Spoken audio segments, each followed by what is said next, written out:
गीता में अर्जुन को स्वयं भगवान कह रहे हैं कि उस परमेश्वर की शरण में जा, उसके लिए उन संतों के पास जा जो तत्वदर्शी हो।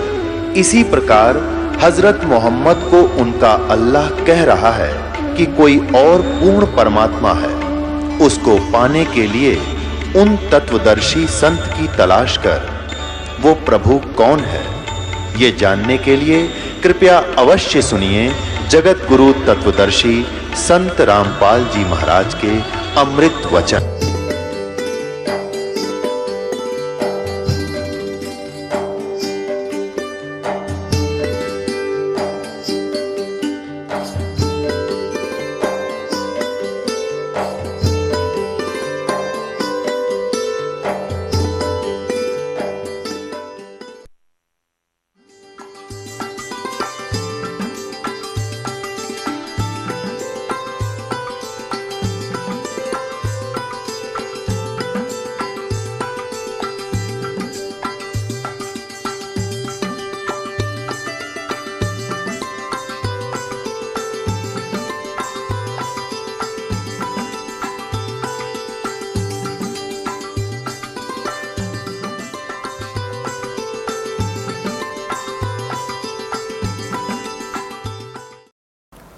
अब सब ने कहा कि दाता कमाल कर दिया, मालिक कमाल कर दिया, परमात्मा।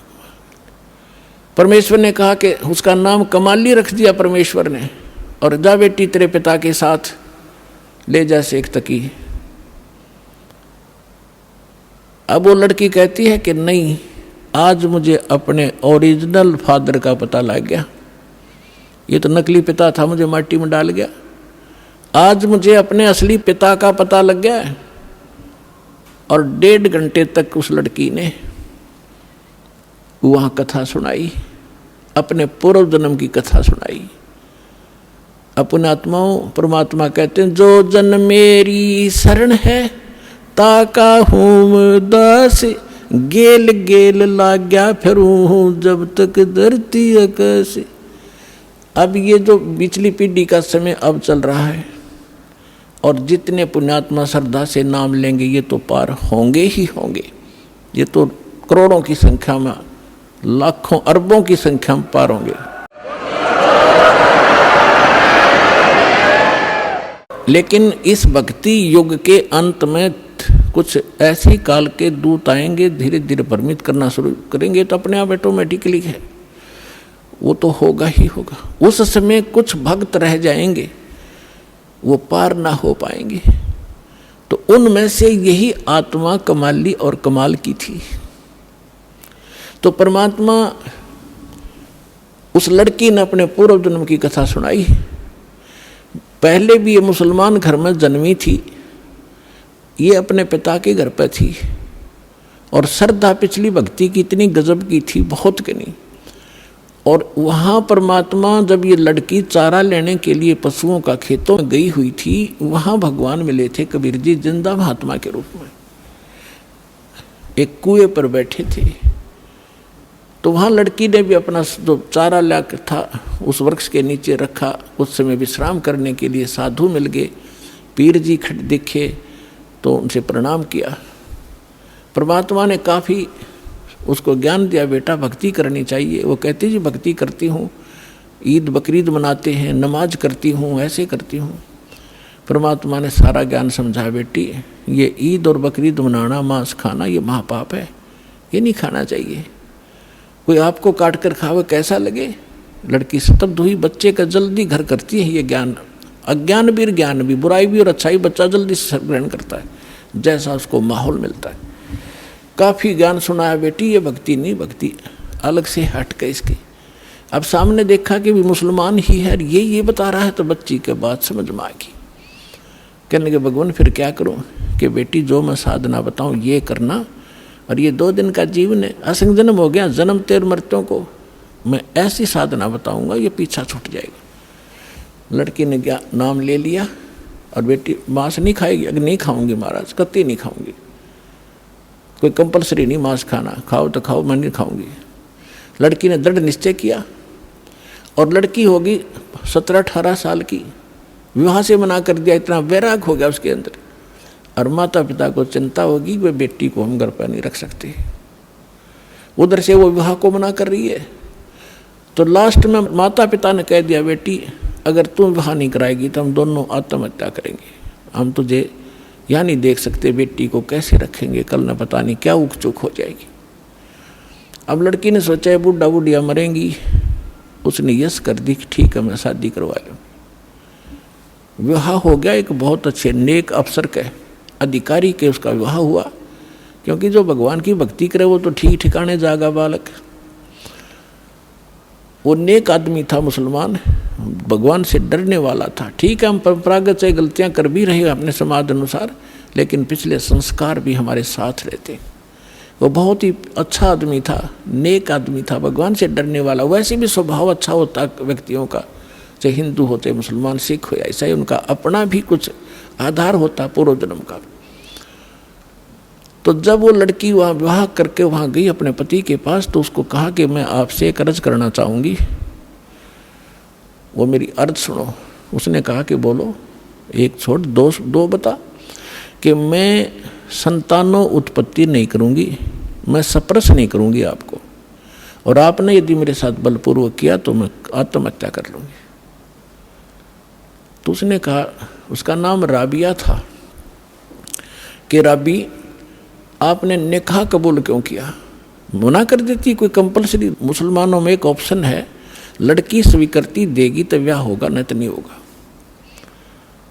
तो उसने कहा कि राबिया ने कहा कि मेरी मजबूरी थी इसलिए मैंने स्वीकृति देनी पड़ी।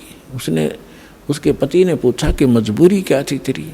कि मैं चाहती हूँ भगवान की भक्ति करना, और मुझे एक संत मिले थे, उन्होंने मुझे एक ज्ञान दिया था, उस आधार पर मैं दृढ़ हूँ, और यो असंग जन्म का झंझट टिपका खत्म कराऊंगी, मैं इसलिए ब्याह नहीं करवाऊँ थी माता पिता से। तो उसने कहा कि अपने माता पिता के सामने मना करना था कि मैंने खूब किया था। उन दोनों ने आत्महत्या करने की ठान ली पक्की, तब मैंने स्वीकृति देनी पड़ेगी। इसलिए कि आगे कोई भगवान मिल गया तो ठीक है, नहीं तो मैं आत्महत्या कर लूँगी, अब मैं ये काम करूँगी नहीं। वो दयालु था, उसने कहा। और मुसलमानों में अनेक शादियाँ हो जाती हैं, एक कोई खास बातें नहीं उनके लिए थे। तो उसने कहा, राबिया जैसे तुम्हारे माता पिता लोक लाज मर्यादा के कारण आत्महत्या तक नौबत आ गई थी, ऐसे हमारी भी मर्यादा है। ठीक है, मैं वचन देता हूँ आज के बाद तू मेरी सिस्टर की तरह रहेगी, लेकिन समाज की दृष्टि में तूने मेरी पत्नी की तरह रहना पड़ेगा, और तेरे लिए अलग स्थान बना दूंगा, खूब भक्ति कर, पर मरिए मत, ये पाप मुझे लगेगा, मैं अपना और विवाह करा लूँगा। तो उसने ऐसा ही किया। महापुरुष ने अलग से उसका कमरा नारा बना दिया और बैठ अपनी भक्ति कर, उसने ब्याह करवा लिया। जब वो राबिया 50 वर्ष के ऊपर होगी, और वो देखा करता था, ये तो बाहर झांकती भी नहीं किसी गैर पुरुष की तरफ, भक्ति और के अतिरिक्त ही अपना काम धंधा रोटी बनाई खाया, इससे अधिक कोई काम नहीं जानती। उस लड़की ने क्या गलती कर दी, वहाँ जाने के बाद सत्संग का अभाव हो गया, भगवान फिर मिले नहीं। परंपरागत लोक वेद के आधार से मालिक वाली साधना जो उसने प्रथम मंत्र दिए थे वो त्याग दी, और वहाँ जो समूह था, जैसा भी साधना चल रही थी वो ये करने लगी। नमाज नमोज, मांस नहीं खाती थी वो। ईद बकरीद के दिन रोजे अवश्य रखती थी, लेकिन वो मांस नहीं खाती थी। जब वो 50-55 वर्ष की होगी तो उनके अंदर एक विशेष धारणा बनी हुई है लोकवेद के आधार से मुसलमानों में, कि जो हज नहीं करके आवेगा उसकी मुक्ति नहीं। तो उसने अपने पति से कहा, जी मैं हज करना चाहती हूँ। उसने कहा, जाओ, बहुत खुशी की बात है, आपका तो उद्देश्य यही है, अभी कल्याण हो किसी तरह, आपके लिए कोई ऊँट की सवारी का प्रबंध कर देता हूँ। उसने कहा नहीं। राबिया ने कहा, नहीं मैं पैदल जाऊँगी, श्रद्धा से जाऊँगी, और भी बहुत से ली जा रही हैं, और भी बहुत से लोग जा रहे हैं, मैं उनके साथ चली जाऊँगी। अच्छा जाओ फिर। अब वो चल पड़ी, अपने आत्मा देखते जाना, इसका रिजल्ट क्या है भक्ति का। हमने आज तक छोटे मोटे चमत्कार किसी के देख लिए, उसी को सिद्ध और महात्मा और भगवान मान लिया, ये अध्यात्म ज्ञानहीनता थी। अब लड़की जा रही थी, वो माई, और सफ़र में कोई आगे चला गया, कोई पीछे रुक गया, उस समय वो अकेली जा रही थी। रास्ते में उसको प्यास लगी, खुद स्वयं को सामने कुआं देखा, कुआं था, कुएं पर बाल्टी नहीं थी, ना कोई रस्सी थी। एक कुतिया प्यासी थी, उसके बच्चे छोटे छोटे दूरी पर उसने देख लिए थे। और कुतिया कभी कुएं में झांक रही थी, कभी राबिया के पैरों में आकर चाट रही थी, फिर कुएं की तरफ भाग रही थी। समझ गई राबिया कि ये प्यासी बहुत है, और यदि इसको जल नहीं मिला तो ये मरेगी, साथ में मरेंगे बच्चे इसके। और औरत के अंदर दया भगवान ने एक नारी दे रखी है, विशेषकर बच्चों के समय। तो वह एकदम, और कुछ पिछले संस्कार थे, भगवान आत्मा थी, भगवान से कोई जन्मों से पीछे से चलती आ रही थी, फिर हम रह जाते हैं, बिचल जाते हैं, छोड़ देते, ये माया, इस माया में फंस जाते। तो उस लड़की ने देखा आसपास कोई गांव नगर नहीं, ना कोई रस्सी है ना बाल्टी है। लड़की ने अपने कपड़े उतारे, पहले मोटे मोटे कपड़े हुआ करते थे हाथ के बने हुए, अपना कपड़ा उतारा, चुंदड़ी, और उसको अपने बाल पाड़े, एक दो चार बाल पाड़ के देखियो कितना दर्द होगा। लेकिन उस परमार्थ में उस बेटी ने एक नहीं देखा, फटाफट अपने सारे बाल पाड़ कर रस्सी बनाई लंबी, बहुत लंबी रस्सी बनानी पड़ी क्योंकि पानी गहरा था। बांध कर उसने अपनी बात कपड़ा और उसके अंदर पानी में भिगोया, और बाहर एक मटका टूटा हुआ पड़ा था, उसका पात्र था आधा, उसमें निचोड़े कुतिया साथ साथ पीवे। वह कुतिया छका दी, अपने बाड़ बूढ़ खून खान निकला था उसको पूछ पाछ के, और चालन की तैयारी करी थी। उधर से वो मक्का, एक स्ट्रक्चर, एक मंदिर न्यों का न्यों उठ गया जहाज की तरह, और उस कुएं के साथ में आग लग गया, जैसे प्लेटफार्म पर गाड़ी लग जाती है, रेलगाड़ी। अब उसने देखा, उसने जाना ही मक्का में था, उसने सोची तो पहुंच गई मक्का, फट मक्के में प्रवेश किया। फिर वहां से उठा, वहां के लोग दे हैरान है, मक्का गया कहाँ। उस समय एक अब्राहिम अधम नाम, सुल्तान नाम का एक व्यक्ति था, वो अपने पूर्व जन्म में भी संस्कारी था, ऐसे ही भगवान का ही वो पिछला संस्कारी था। और उसने भी उसको भी उस जन्म में परमात्मा कबीर जी मिले थे, जिंदा महात्मा के रूप में उसको भी ज्ञान दे रखा था। और वो सुल्तान अधम वाली आत्मा, सुल्तान अधम तो वो आगे आके बना है, वही आत्मा उस मक्का में गई हुई थी मुसलमान होने के नाते, कि वहाँ के लोगों को समझाऊंगा कि ये साधना गलत है। तो वहाँ वो प्रचार कर ही रहा था बैठकर, तो लोगों ने पूछा ये मक्का कहाँ गया। तब अधम सुल्तान ने कहा, उस आत्मा ने कहा कि मक्का नहीं मकाम, और गया रांड के लेन को नो कह अधम सुल्तान। अब सुल्तान अधम तो ये कह रहा है कि एक रांड को लेने गया, निकम्मी औरत को। अब आम आदमी के गले कैसे उतरे कि निकम्मी आदमी औरत को के लिए मक्का चला गया। लेकिन वो किस दृष्टिकोण से कह रहा था, कहते सुल्तान अधम मक्के गया, मक्का नहीं मुकाम, गया रांड के लेन को कहे अधम सुल्तान। वो कहने लगे कि आप क्या बात है, कैसे, किसको लेने का, इतने मक्का वापस आ गया। उसमें वापस आया तो वो लड़की जिसके सिर पर बाल नहीं, सारी कहानी उसने बताई, और देखने वाले भी आसपास निकट इकट्ठे हो गए थे, कैसे हो गया। वो भी मक्के में चढ़ लिए साथ में। तो आकर जब उसने पूछा कि क्या कारण हुआ, उन्होंने सब ने मिलकर बताया कि ऐसे ऐसे इसने एक कुतिया और उसके बच्चों की जान बचाई, बाल पाड़ कर रस्सी बांट के पानी पिया, और ये उद्देश्य लेकर यहाँ आ ही रही थी, तो भगवान ने इसके लिए मक्का ही भेज दिया। तो इतनी प्रशंसा की पात्र बन गई पूरे मुसलमान धर्म में कि भक्ति हो तो राबी जैसी, भक्ति हो तो राबी जैसी, जिसके लिए मक्का भी उठकर चला गया। लेकिन क्या इससे मोक्ष था उसका? फिर अब्राहिम सुल्तान जब से पूछा कि आप इसको ऐसी निकम्मी लड़की क्यों कह रहे थे, इसने तो ऐसा कुर्बानी कर दी, जिसके लिए मक्का चला गया, उसको आपने कैसे कहा ये निकम्मी लड़की है? तब अब्राहिम सुल्तान वाली आत्मा ने कहा कि यह निकम्मी है, इसको भगवान मिले थे जिंदा महात्मा के रूप में, इसने वह भक्ति छोड़ दी, ये डलेड हो रही है। इसलिए निकम्मी है। उसके बाद राबी ने बताया कि फिर मेरा जन्म वो मृत्यु होगी, वहां मेरी प्रशंसा हो रही है, अगला जन्म मेरा एक बांसुरी का हो गया। एक बांसुरी नाम की लड़की बनी मैं, और गाने गा गा के इतनी सुरीली आवाज से पर धार्मिक भगवान की शब्द सुनाया करती थी, बहुत प्रसिद्ध होगी। और वह भी फिर वृद्ध हुई जब मक्के में गई। अब मक्के में जाकर उसने पता था कि जो मक्के में मरता है, ऐसा ज्ञान सुन रखा था लोक वेद से, वो सीधा भिष्ट जाता है, स्वर्ग में जाता है, हेवन में जाता है। लड़की ने सोचा हेवन के लिए तो ये सारा कुछ कर रहे हैं, और मक्के में मरने से हेवन मिलता है, स्वर्ग मिलता है, तो वहीं कर्द से अपनी तलवार से गर्दन काट दी, मक्के में चढ़ा दी। सबको वाह वाह की पात्र बन गई कि भक्ति हो तो बंसुरी जैसी। बंसुरी तो गई सीधी भिष्ट में, सीधी स्वर्ग गई है, तो इसने मक्के में शीश चढ़ा दिया। फिर बताती है कि मैं कहाँ गई, अगला जन्म मेरा एक वैश्या का बना।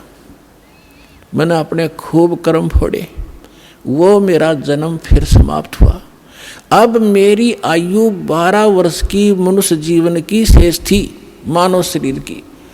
और ये भी वहाँ धर्मराज के दरबार में जब मैं गई हुई थी, वहाँ मुझे पता चला, धर्मराज ने बताया कि ऐसे ऐसे तुझे कोई संत मिला था, वो साधना तूने 4 वर्ष की थी।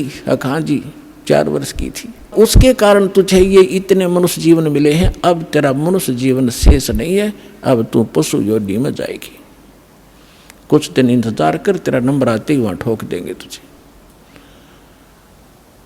तो उसने बताया कि ये आज परमात्मा खुद पहुंचे वहां पर, और धर्मराज के सामने वकालत करी वकील बन के कि ये मेरी भक्तनी थी, पिछले जन्म में मेरी साधना कर रखी है, इसको छोड़ तू अकाउंट नहीं ले सकता। धर्मराज ने हाथ जोड़ लिए और इनको वापस दे दी। मेरी आत्मा में यहाँ खड़ी है बात, लोगों ये भगवान आए हैं, ये अल्लाह अकबर है, आँख खोल लो, शरण ले लो। लाखों लोगों ने कबीर साहब की शरण ली। बोलो सतगुरुदेव।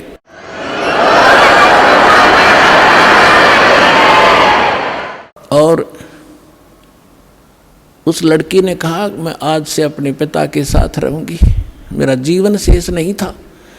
आज इस दाता ने मेरे को मनुष्य जीवन अपनी शक्ति से एक्सटेंड किया है।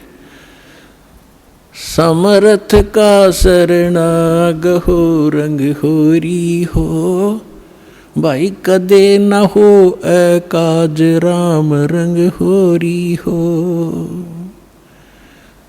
ऋग्वेद मंडल नंबर 10 सूक्त 161 मंत्र 2 कबीर साहब के ऊपर खरा उतरता है। तो who is God? Kabir is God.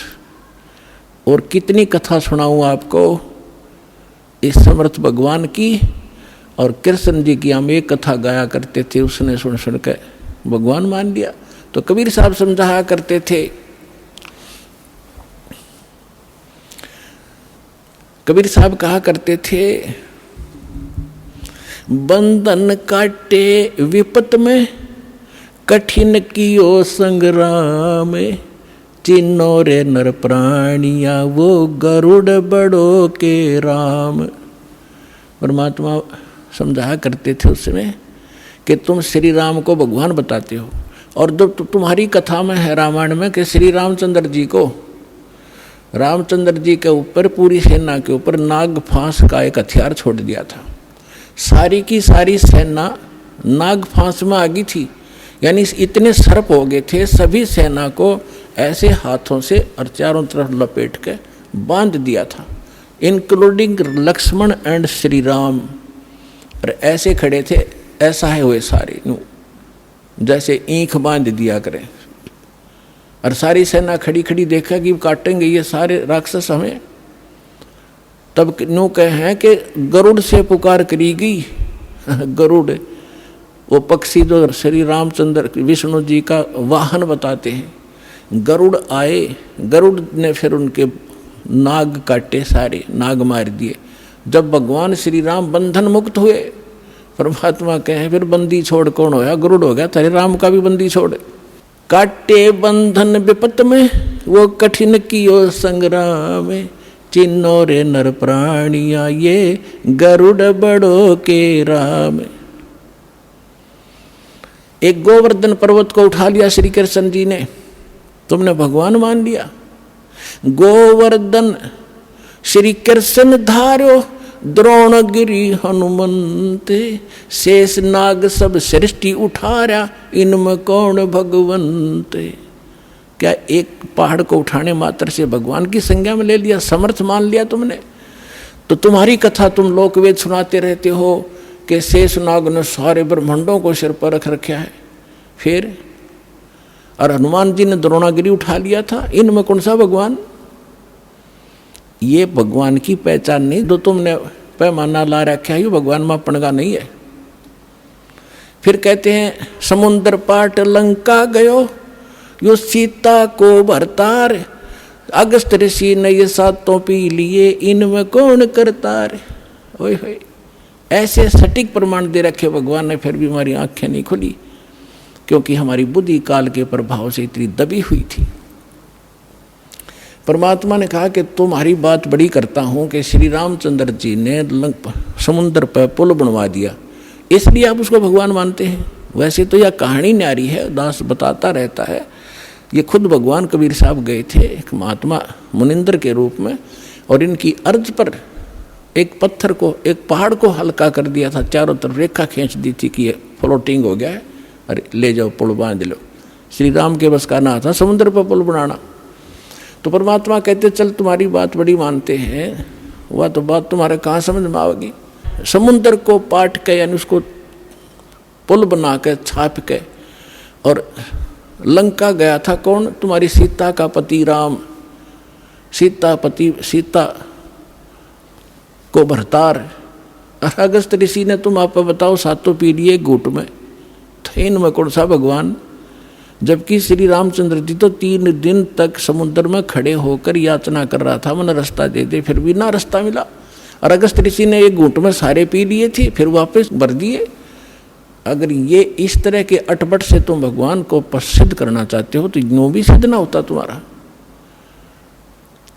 तो पुण्यात्माओं, सौभाग्य आपका, आपको ये तत्व ज्ञान प्राप्त हो रहा है। इसको तत्व ज्ञान कहते हैं। तो निष्कर्ष निकालना जाओ सारी कथाओं का। ये जड़ी बूटी तो सबने पता था, या तुलसा है या फलानी है या है, तो उनकी जड़ी उसका जो औषधि बना वो है वैद। तो ये दास है इस अध्यात्म मार्ग का वैद, और जड़ी बनाकर भगवान डर गए थे सतनाम और सारनाम की, जो आज दास के समझ में आ गई, और उसका परिणाम आप देख रहे हो। लाखों लोगों का रोग नाश हो गया, घर में वृद्धि होने लगी, सन्नी संतान को संतान मिल रहा है, रोग निरोग हो रहा है, और फिर ज्ञान ऐसा प्रबल आत्मा को गदगद कर देता है। अपने आत्माओं, धर्मदास जी को परमात्मा ने तो थोड़े उदाहरण दिए थे दास ने, क्योंकि वो तो भगवान थे, अपने बारे में कहे तो ना समझ में आओ। इसीलिए एक गुरु की, एक दास की आवश्यकता होती है जो आत्मा और परमात्मा का मिलन करवावे। तो ये दास है इस विश्व में परमात्मा से मिलाने वाला, सच्चा ज्ञान बताने वाला, और काल के बंध से छुड़वाने वाला।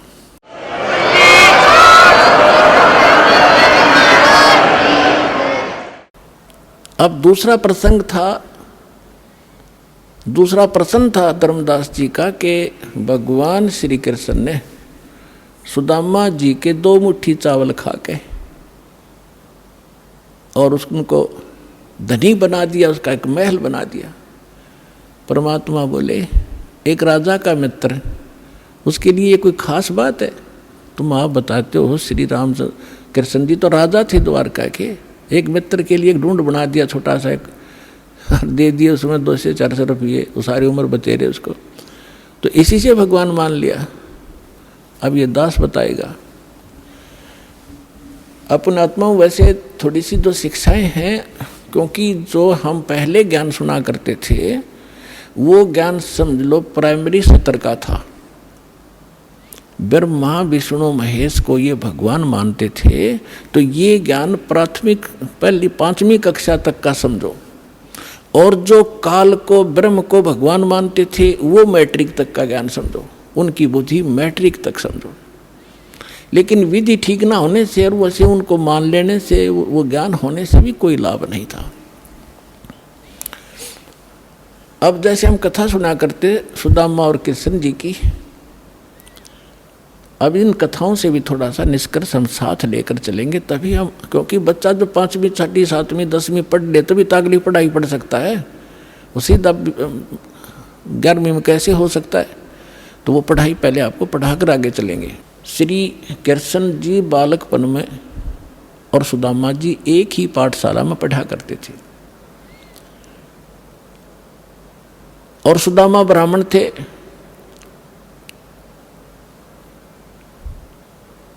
और ब्राह्मण भगवान से के ज्ञान से अवश्य परिचित होते हैं। उनको ये मालूम होता है कि जो जैसा कर्म किया हुआ है वैसा ही फल मिलता है। सुदामा और कृष्ण अपनी शिक्षा पूरी करके अलग अलग वो द्वारका के राजा बन गए। वो अपना एक ब्राह्मण, गरीब निर्धन ब्राह्मण था, 3-4 बालक थे, निर्वाह बिल्कुल नहीं चल रहा था, कई बार तो भूखे रह जाते थे, बच्चे भी रोया करते थे रोटियों को। अब सुदामा गणा निर्धन था, उसकी पत्नी बहुत बार कहा करती थी कि आप कहते हो श्री कृष्ण राजा हैं, वो मेरे क्लास फेलो थे, तो क्लास फेलो की तो क्लास फेलो गणी इज्जत करा करें, आप जाओ कुछ धन मांग ले, आप तो ब्राह्मण हो। सुदामा ने कहा ब्राह्मण का काम मांगने का नहीं होता, भिखारी का होता है, मर जाऊंगा पर मांगूंगा नहीं।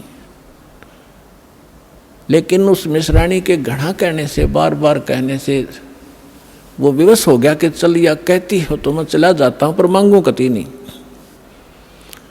वो कहा करता था सुदामा कि मेरे भाग में नहीं है, मैंने पिछले जन्म में धर्म नहीं करा क्या, कोई पुण्य नहीं करा, जिस कारण से मैं निर्धन हूं। अगर मुझे धन मैंने दान किया होता मैं निर्धन नहीं होता, और आज मुझे ज्ञान है तो मेरे पास धन नहीं, मैं तो दान कर दूं। अब जब वो चलने लगा, जैसे आज आप जी भी जाते हो कि रिलेटिव के पास, मित्र के पास कुछ फल ले जाते हो, तो पहले कोई कसार ले जाया करता था, कोई चावल भून के ले जाता था। तो ऐसे वो कुछ चावल बांध दिए अकेले, और तो हमारे पास कुछ है नहीं, अपने मित्र के पास यही ले जा। और फटे पुराने कपड़े जैसा भी है वो वहाँ चले गए। अब श्री कृष्ण जी ने उसकी हालत देखी, पूछा कि आओ मित्र, बहुत दिनों में मिले और क्या हाल है परिवार का। तो सुदामा जी ने कहा जी ठाठ है, भगवान की दया से कोई कमी नहीं किसी वस्तु की। लेकिन वो तो समझ गए थे, जिसी बालक थोड़े थे श्री कृष्ण जी, 3 लोग के मालिक हैं, वो समझ गए कि तो दुखी गणा हो रहा है। 7 दिन रखा वहीं पर कि बैठो, नहाओ धो, रोटी खाओ, अपने हाथों उनके शरण धोए मित्र गए।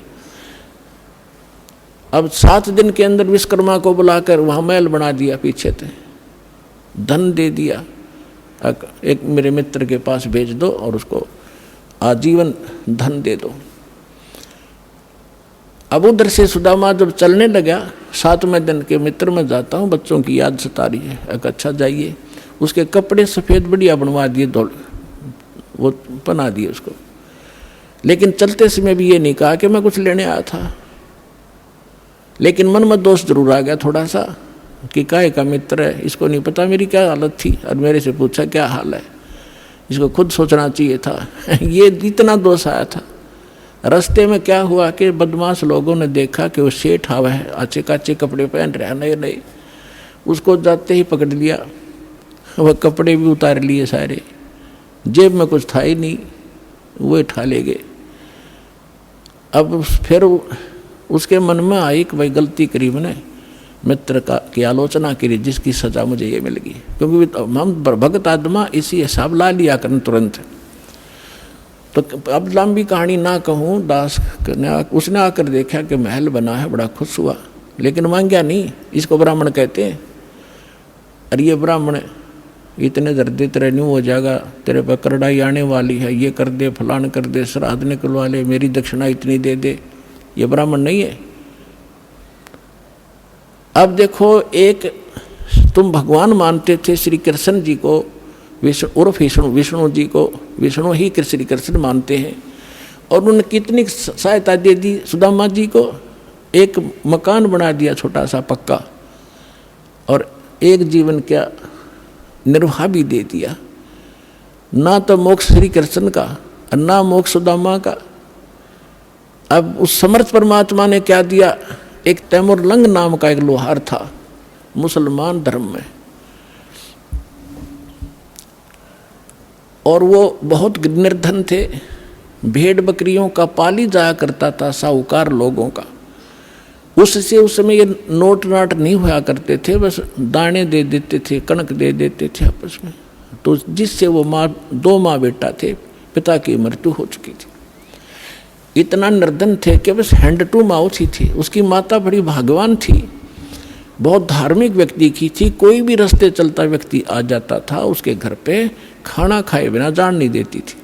कई बार तो ऐसी स्थिति देखी है उसने, उन्होंने कि अतिथि आ गया, तैमूर लंग के संस्कार बढ़िया बने हुए थे, और माँ ने रोटी बनाई, घर में एक अतिथि की रोटी थी, उसी अतिथि को खिला के स्वयं दोनों माँ बेटा भूखे सो जाया करते थे। ऐसे संस्कार उसके अंदर पड़े हुए थे। और ये पिछले जन्मों से परमात्मा के हंस थे तैमूर लंग भी, लेकिन हम बीच में गलती कर जाते इसलिए भटकते रहते हैं। एक दिन तैमूर लंग बकरियां चरा रहा था साहूकारों की, स्वयं पाली बनकर, और जो खाना लेकर गया था घर से वो खा चुका था। अब परमात्मा उसी समय जिंदा महात्मा का रूप बनाकर उस पाली के पास पहुंच गए। तैमूर लंग के पास वृक्ष के नीचे बैठा था, बकरियां चर रही थी, कुछ वृक्षों के नीचे बैठी थी। तो तैमूर लंग ने कहा कि महात्मा, संस्कार थे माँ के कि कोई भी अतिथि मिल जाए बेटा भोजन की अवश्य प्रार्थना करना। क्या महाराज खाना खाओगे? कहाँ बेटा, भूख लगी है। उसने कहा महाराज थोड़ी देर लेट आए, थोड़े से मैं भोजन खा चुका हूँ और अभी मैं घर से लाऊंगा, सामने घर है, थोड़ी दूरी पे है हमारा घर गांव में, और अभी लाता। मेरी माँ बहुत अच्छी है, जाते बना देगी। और ऐसे करना भगवान, मेरी बकरियों का ध्यान रखना, हम गरीब बहुत हैं, एक बकरी भी इधर उधर होगी तो मैं पूरी नहीं कर पाऊंगा धनी की, मुझे बहुत दुख होगा। परमात्मा बोले बेटा चिंता ना करें, मैं खूब रखवाल करूँगा। वो घर गया, माँ से प्रार्थना की कि ऐसे ऐसे राह चलता संत है, भूखा है माँ ने जब घर में इतना आटा था केवल 2 रोटी बनाई, 2 ही रोटी बनी, दोनों रोटी बना के लेकर आ गई। माँ ने कहा कि बेटा मैं भी चलती हूँ, मैं बर्तन ले आऊँगी, तू वहाँ अपना रखवाली करना, पाली रहना। दोनों आगे दर्शन भी करके आऊँगी साधु के। अब साधु को सामने बैठा देखकर माता ने कहा ले महाराज रोटी खा लो। परमात्मा खाना खान लगा तो इतने में माई ने 3-4 बार प्रार्थना कर दी, महाराज हम गढ़े गरीब हैं, हमारे पास तो कई बार भोजन भी नहीं होता, दया करो, कुछ आशीर्वाद दो, हमारा गुजारा ठीक चले। परमात्मा ने खाना खाया, इतने 4 बार प्रार्थना कर दी, 4-5 बार। परमात्मा खड़े हुए, एक बकरी बांधन की बेल पड़ी थी, पतली सी लोहे की बेल होती है जैसे पशु बांधा करें, उसको ऐसे 4 बार मोड़ लिया, वह इतनी रहेगी, उसको पकड़ के उसके बेटे रोटी खा के पानी पी कर लोटा खड़े हुए साधु, और उस लड़के के सिर पर हाथ धर के कड़म मारी, 7 मारी, 7 सांगल वो बेल मारी कड़ पे, 1 2 3 4 7 तक गिनी। माई ने सोचा बाबा जी मेंटल है और मैंने घना छेड़छाड़ दिया, ये दुखी हो गया, बेटे को कूटने लग गया। तो माई ने पूछा महाराज मेरे बेटे ने कोई गलती कर दी? अक नहीं माता, तेरे बेटे को 7 पीढ़ी का राज दे दिया मैंने, 7 पीढ़ी का राज बख्श दिया है, और उसके बाद तेरा राज टुकड़ों में बट जाएगा। माई ने सोची बाबा सचमुच मेंटल है। फिर मारी थी बच्चे का 5-4 मुक्के, 1-2 लात मारी कि ये लात मुक्के इसलिए मारे हैं, फिर तुम्हारे टुकड़ा में राज बट जाएगा। तैमूर लंग से लेकर औरंगजेब तक दिल्ली की राजधानी पर, राजगद्दी पर तैमूर लंग के वंशजों ने 7 पीढ़ी ने राज किया। औरंगजेब के बाद ये टुकड़ों में बट गया था, इतिहास गवाह है। तैमूर लंग ने दिल्ली पर शासन किया था, अपना एक प्रतिनिधि यहाँ छोड़ दिया था जो उसको टैक्स देता था, उसके बाद उसका तीसरा पोता बाबर दिल्ली का बादशाह बना था। उसके बाद कंटिन्यू आप इतिहास देख लेना, विचलित ना होना, 10-2 शब्द बोलेगा वो ऐसे समझ लेना जैसे तहसील में रजिस्ट्री होया करे, कोई धोखा नहीं पावे। अब ये बना कैसे? अब माई ने सोचा तो पागल था, और उसी समय अंतर्ध्यान हो गए उनके सामने से। तो माई ने सोचा बाबा जी था तो शक्ति वाला, पर जो नौका तेरे बेटे को 7वीं डी का राज दे दिया, या गले ना उतरी बात। अब कुछ दिनों के बाद क्या हुआ कि वही उसी रूप में परमात्मा तैमुरलंग क्या किया करता था, लोहार था ही, ये एक्स्ट्रा जॉब भी करता था पाली जाने की गरीबी के कारण। उधर से एक लोहार के एरन पर चोट लगाता था, ओवर टाइम करता था शाम को आकर के, वो उसको थोड़ा बहुत और अन्न दे देता था महीने 2 महीने में, इससे वो गुजारा करे थे। तो जिस एरन पर वो चोट मारने के लिए लोहार के पास जाता था, लोहार अपनी कोई औजार बनाता था तो वो घंट चलाया करता था, घंटे 2 घंटे शाम को।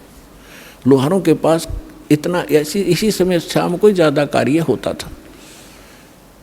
तो एक दिन परमात्मा उसी जिंदा महात्मा के रूप में तैमुरलंग को दिखाई दिए स्वप्न में, और कहा बेटा वो एरन मोल ले लो तुम, जहाँ तू सर्विस करने जाता है और टाइम करता है, वो एरन मोल ले ले। तो उसने कहा महाराज हमारे पास तो पैसा नहीं, कि ऐसा कर तो उधार पर ले लेना, और उसके नीचे घना धन दाब रखा मैंने, हीरे मोती जवाहरात सोना, और उसको धीरे धीरे प्रयोग में लाना, किसी को पता ना लगने देना, ना दुनिया लूट लेगी तेरे से, और ये काम मैं करूँगा, तू उसे उधार की बात करना, वो उधार दे देगा, ये मेरा काम है। परमात्मा जब सौदा बनाता है दोनों तरफ खड़े हो जाते हैं। उधर से उस लोहार के मन में प्रेरणा प्रबल कर दी कि ये स्थान थोड़ा है मेरे लिए, बाहर मेरा एक और प्लाट है बढ़िया, यदि इसको कोई ले मोल तो मैं इसने बेच दूँ, मैं वहाँ बना लूँ, एरन डाल लूँ, प्रबल प्रेरणा। उधर से जाके सुबह उठा, उसने अपनी माँ से बताया कि माता ऐसे ऐसे मैंने गुरु वो महाराज जी दिखे थे, वो जो जंगल में मिले थे, रोटी खाई थी, मेरे सांकड़ मारी थी, बेल मारी थी।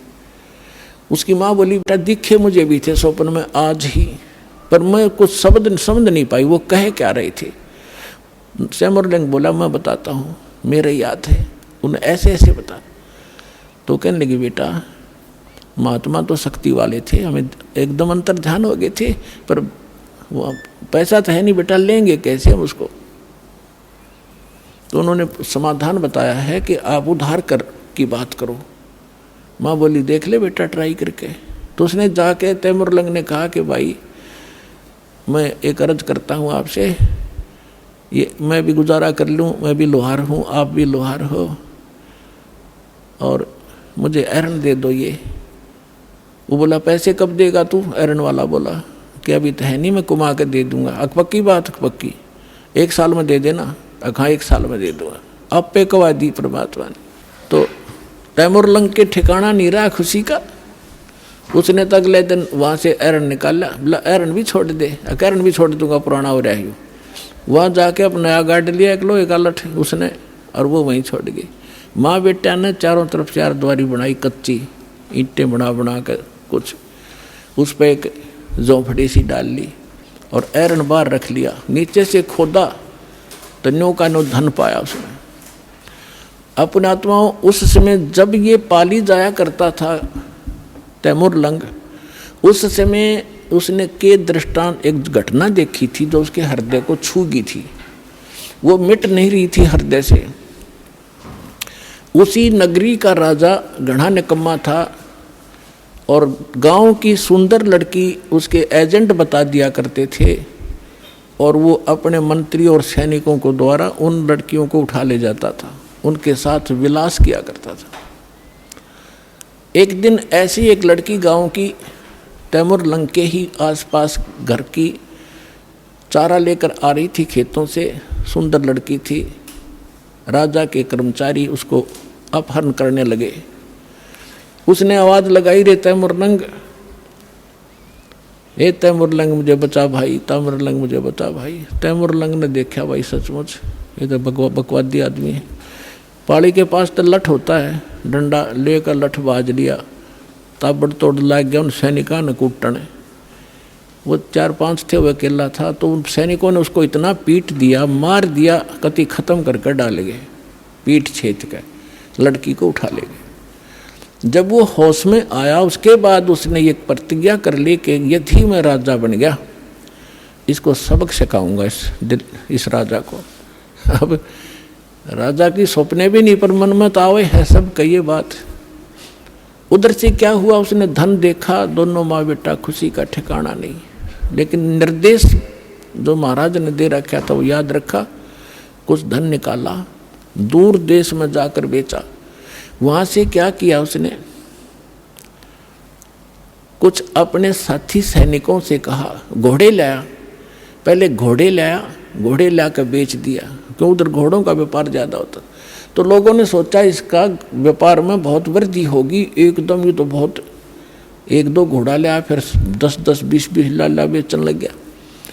उधर से उसने क्या किया, अपने आसपास के जवान लड़कों से कहा कि भाई देखो ये राजा बहुत निकम्मा है, ये अपनी बहन बेटियों के साथ ऐसे करता है, ये टैक्स भी बहुत लेता है, मैं राजा बनूंगा और मैं सबको टैक्स फ्री कर दूंगा, बहुत जायज़ टैक्स लिया करूंगा और सेठों से लिया करूंगा, गरीबों से नहीं लूँगा, ये आगा पीछा नहीं देखते, और आप मेरे सैनिक बनो, मैं तुम्हें मेहनताना दूंगा। अब लोहार था, लोहार के बच्चे कुछ रिश्तेदारों के इकट्ठे करके जंगल में तलवार बनाने का कारखाना बना लिया, ढाल और तलवार और घोड़े ले आया, सेना तैयार कर ली। कुछ दिनों के बाद उस राजा पर आक्रमण कर दिया। भगवान की रजा होती है, वचन फलता है भगवान का जो निर्धारित होता है। सुबह सुबह जाकर चारों तरफ से किला घेर लिया उस राजा का और कहा कि या तो सरेंडर कर दे, ना युद्ध के लिए तैयार हो जा। अब राजा ने कहा कि सैनिकों, वजीर देखो क्या है, क्या हो गया। वजीर ने ऊपर चढ़ के किले पर देखा कि बाहर इतनी सेना खड़ी है राजन, अपना सरेंडर करने में हित है। 500-400 सैनिक थे, दिखे 5000। परमात्मा की रजा, समर्पण कर दिया राजा ने, सरेंडर कर दिया, वो राज प्राप्त किया। और उसको कहा कि आज मैं अगर परमात्मा से न डरने वाला होता, ये मुझे याद आया उसने कि मेरे को किसी संत ने आशीर्वाद दे रखा है, तुझे मारूंगा नहीं, तू नगरी छोड़ जा और या यहाँ एक सिंपल मैन की तरह रह, अपना गुजारा कर, रोटी बना रखा, नहीं तुझे भाग जाए यहाँ से। जैसा भी उसने उस पर कब्जा किया, फिर दूसरे राजा को कहा कि राजा अन्यायी थे, नालायक गणे हो गए थे। तो एक दूसरे को ऐसे काबू करता करता वो तैमूरलंग यहाँ पहुँच गया, दिल्ली का बादशाह भी बन गया। दिल्ली को भी अपने अंतर्गत करके वहाँ एक नुमाइंदा रख दिया उसने, ये इतिहास गवाह है।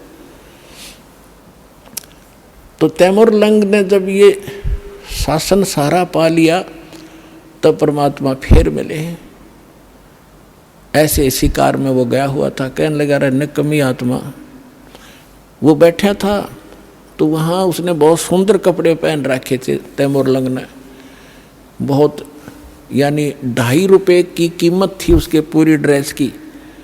उस समय के 2.5 और आज के 25,000, ये समझ लो। तो परमात्मा वहाँ खड़े थे, उनका वहाँ खाना खुना सैनिकों का हो रहा था, शिकार के लिए राजा गया हुआ था, वहाँ बैठा था। तो आके परमात्मा भी किसी अन्य रूप में वहाँ खड़े हो गए। तो कहने लगे राजा आपकी क्या कीमत है। एक सामने एक व्यक्ति खड़ा होकर कह रहा है कि आपकी क्या कीमत है, कि आप ही बता दो मेरी क्या कीमत है। कि तेरी कीमत है 2.5 रुपये। राजा बोला गलत बोल रहा है, 2.5 रुपये का तो मेरा ही ड्रेस है, बोला इससे इसकी कीमत है, तो एक आने का भी को नहीं। निकम्मी आत्मा, तेरे को इसलिए ये राज्य दिया था कि कर्म फोड़ अपने। परमात्मा ने वो रूप बना लिया, दो वो दिन भूल गया तू एक बकरी चराता फिरता था, गिड़गिड़ा रहे थे, आज भूल गया भगवान को, चरणा में पड़ गया। उसी समय अपने बेटे पोतों को देकर राज और लेकर दीक्षा और फिर से भक्ति शुरू करी। तो पुण्यात्माओं, सुदामा को एक ढूंढ बना दिया, एक छोटा सा मकान वो दे दिया, एक जीवन का गुजारा, तो क्या अमर हो गया वो? 7 पीढ़ी का राज दे दिया कबीर साहब ने, एक रोटी खा के, और फिर मोक्ष दिया उस प्राणी को। ये न्यारी ताकत है कबीर भगवान की। बोलो सतगुरुदेव।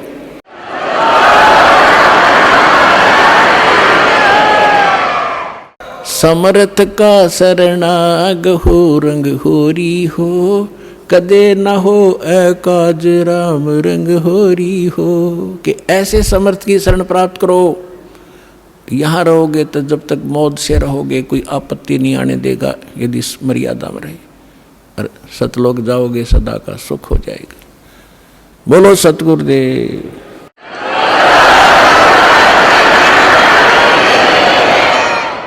अब आपको कुछ भक्तों के अनुभव सुनाएंगे, ये सुनना, ये आपको बहुत दृढ़ करेंगे।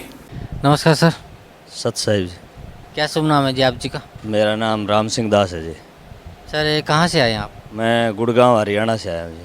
सर परम संत सतगुरु रामपाल जी महाराज से नाम उपदेश लेने से पहले आप कौन सी भक्ति करते थे? मैं जी पहले सभी देव देवताओं की पूजा पाठ करता था। कृष्ण जी, राम, हनुमान जी और देवी, इनकी पूजा पाठ करता था। और राधा स्वामी आगरा वाले से नाम उपदेश ले रखा था। तो सर जो देवी देवताओं की आप पूजा करते थे और राधा स्वामी आगरा से आपने नाम उपदेश लिया हुआ था, उस सब भक्ति का आपको क्या लाभ मिलता था? कोई लाभ नहीं मिलता था जी।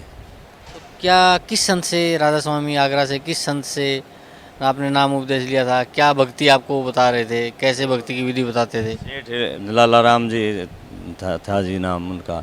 और वो कुछ भी भक्ति नहीं बताते थे, सिर्फ राधा स्वामी करते रहो और 2 घंटे मुंह ढक करके कपड़े से और बैठे रहो और उसका बस राधा स्वामी नाम जपते रहो, कुछ भी नहीं बताते थे जी। तो ये जो मंत्र का जाप आप राधा स्वामी आपने कितने दिन तक ये जाप किया? ये करीब 2 साल के करीब किया जी। तो इन सब का आपको क्या लाभ मिला? कोई लाभ नहीं मिला जी इससे। फिर सर आप परम संत सतगुरु रामपाल जी महाराज की शरण में कैसे आए? ये जी मेरे साथ एक भगत सर्विस करता था कंपनी में, तो उन्होंने मेरे को बताया इन परम संत सतगुरु रामपाल जी महाराज के बारे में। तो मैंने बोला जी भाई भगत जी मैंने तो नाम ले रखा है। वो बोला ऐसा है, एक बार आप मेरे साथ चलो और आपकी इच्छा हो तो ले लेना नाम। मैं ठीक है। तो क्रोथा आश्रम में सन 2002 में मैं गया जी उनके साथ। तो वहाँ आकर के सत्संग सुना और फिर मेरे को बहुत अच्छा लगा और मेरे को मन को बिल्कुल शांति हो गई। तभी मैंने उसी तरह तुरंत नाम उपदेश ले लिया गुरुजियों से। सर पहले आप जो है देवी देवताओं की भक्ति भी करते थे और फिर आपने राधा स्वामी आगरा से नाम उपदेश भी लिया हुआ था और उससे आपको बता रहे थे कि आपको लाभ नहीं मिला। फिर आप परम संत सतगुरु रामपाल जी महाराज की शरण में आए। तो जो भक्ति सतगुरु रामपाल जी महाराज ने आपको दी है, उस भक्ति का आपको क्या लाभ मिला? सबसे बड़ा लाभ मुझे आध्यात्मिक ज्ञान का लाभ मिला जी। मुझे मेरा जीवन सफल हो गया जिससे। और दूसरा, मेरे को मालिक ने 2 बार जीवन दान दिया। एक बार तो मैं वहाँ करोथा आश्रम में सत्संग सुनने के लिए आया था जी। तो उस दिन आंधी तूफान से एक पेड़ गिरा हुआ था रोड पे, झज्जर रोड पे। तो मैं स्कूटर पे आ रहा था जी, बच्चे मैंने पीछे बैठा रखे थे। तो वो पूरा रोड घेर रखा था और जब वापसी आया तो अंधेरा हो गया था जी। तो जो ही मैं रोड क्रॉस कर रहा था स्कूटर से, आगे से एक वैन बहुत स्पीड से आ रही थी। और अब मेरे को तो पता था पेड़ का, लेकिन उसको पता नहीं था। वो बिल्कुल मेरे सामने आ गया और मेरी एकदम उस टाइम एकदम घबराहट होगी, आँख बंद होगी और दूसरा मंत्र का जाप करने लगा। तो सतगुरु रामपाल जी महाराज मेरे सामने आके खड़े हो गए और सिर्फ मेरे से 2-3 फीट दूर से ही गाड़ी को एकदम घुमा दिया। मतलब एकदम साइड ही चेंज कर दी उसकी। नहीं तो अगर उस टाइम मालिक नहीं होते तो हम नहीं बचते और रात को कोई संभालने वाला नहीं था। उस टाइम मेरे को इतना घबराहट हुई कि स्कूटर चलाना मुश्किल हो गया था मेरे लिए। परमात्मा अगर नहीं होते तो नहीं बचते हम। और दूसरा, आज की बात है जी। आज मैं जब गुड़गांव से बाइक पे आ रहा था जी, और दोनों मेरी बेटी मेरे पीछे बैठी हुई थी। मैम के पास मेरे आगे एक ट्रक चल रहा था और 60 की स्पीड में मैंने चला रखे थे मोटरसाइकिल।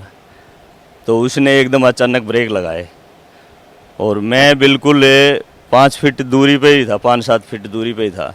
मैंने एकदम ब्रेक लगाया। बारिश हुई थी इसलिए गिल्ला रोड था।